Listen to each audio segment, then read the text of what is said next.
नमस्कार, मी डॉक्टर सुनील पवार, गॅस्ट्रोएंटरोलॉजिस्ट आणि liver specialist, Viman Nagar, Pune येथे काम करतो. हे चॅनल मी पोटाच्या आजाराच्या माहितीसाठी बनवलं आहे. तुम्हाला रेग्युलर अपडेट्स पाहिजे असतील तर सबस्क्राईब करा आणि बेल आयकॉनवर क्लिक करा. आजचा विषय आहे तोंडाची दुर्गंधी. त्याला बॅड ब्रेथ किंवा हॅलिटोसिस असेही म्हटलं जातं. तोंडाची दुर्गंधी ही एक कॉमन समस्या आहे आणि ही फक्त आत्मविश्वासाचीच गोष्ट नाही, तर हे आपल्या आरोग्याचा आरसा देखील असू शकते. त्याच्यामुळे जर तोंडाची दुर्गंधी असेल तर त्याच्याकडे दुर्लक्ष न करता आपण त्याच्यावर उपाय शोधला पाहिजे. तोंडाची दुर्गंधी हे विशिष्ट प्रकारच्या केमिकल्समुळे येत असते. आता कॉमनली तोंडाच्या द्वारे जी आपण बोलतो किंवा गॅस पास होतो त्याच्यामध्ये कार्बन डायऑक्साईड, मिथेन हे वायू असतात, हे केमिकल असतात. ह्याच्या व्यतिरिक्त सल्फाईड नावाच्या केमिकलमुळे जी दुर्गंधी असते तिचं मेन कारण हे सल्फाईड नावाचे केमिकल असतं. आता आपण जाणून घेऊ की तोंडाची दुर्गंधी येण्याचे कारण काय काय आहेत. ढोबळ मानानं आपल्याला ते तोंडाच्या म्हणजे ओरल कॅव्हिटी, तोंडाच्या भागामुळे किंवा फुफ्फुस असतील, फुफ्फुसामुळे, अन्ननलिका, जठर ह्याच्यामुळे आणि आपल्या नाकाच्या भागामुळे, ह्या चार मेन अवयवांमुळे आपल्याला तोंडाची दुर्गंधी येऊ शकते. ह्याच्या व्यतिरिक्त जर कोणाला लिव्हरचा आजार असेल, कोणाला किडनीचा आजार असेल, कधी कधी न्यूरोलॉजिकल डिसीजेस म्हणजे आपल्या नसांच्या समस्या असतात ज्याच्यामध्ये पेशंटला स्मेल अल्टर होतो. त्याच्यामुळे पेशंटला स्वतः वाटत असतं की आपल्याला बॅड ब्रेथ आहे, तोंडाची दुर्गंधी आहे, पण ती नसते पण. तर हे कॉमनली हे 6-7 कारण आहेत ज्याच्यामुळे तोंडाची दुर्गंधी येऊ शकते. आता सगळ्यात महत्वाचं ह्याच्यात जे कारण आहे ते आहे तोंडाच्या भागाच्या रिलेटेड म्हणजे ओरल कॅव्हिटी रिलेटेड.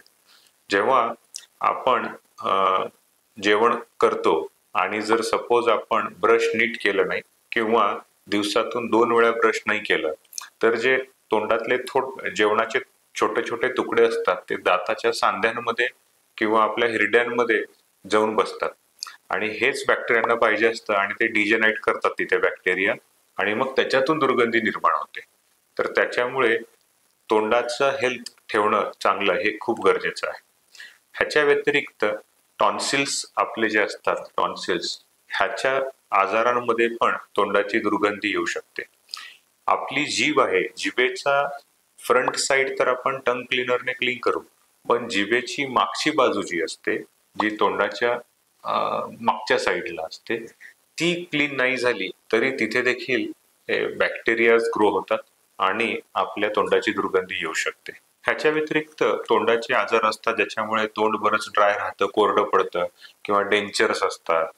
तर ह्या डेंचर्समुळे पण आपल्याला किंवा किडलेले दात असतात त्याच्यामुळे पण आपल्याला तोंडाची दुर्गंधी येऊ शकते. आता नाकाच्या भागातल्या आजाराशी आपण बघू. नाकामध्ये जर क्रोनिक सायनसेस, आपल्या इथे जे बोन्स असतात, जे हाडं असतात त्याच्यामध्ये हवेच्या पोकळ्या असतात, त्याला सायनसेस म्हणतात.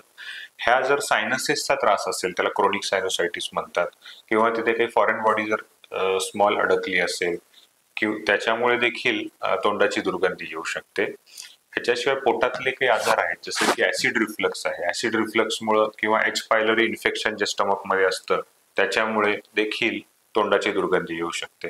फुफ्फुसाच्या आजार, वेगवेगळ्या आजारामध्ये देखील तोंडाची दुर्गंधी होऊ शकते. आपण आता जाणून घेऊ की तोंडाच्या दुर्गंधीसाठी आपण घरगुती काय काय प्रयत्न करू शकतो की जे आपण डॉक्टरांकडे जायच्या अगोदर केली पाहिजेत.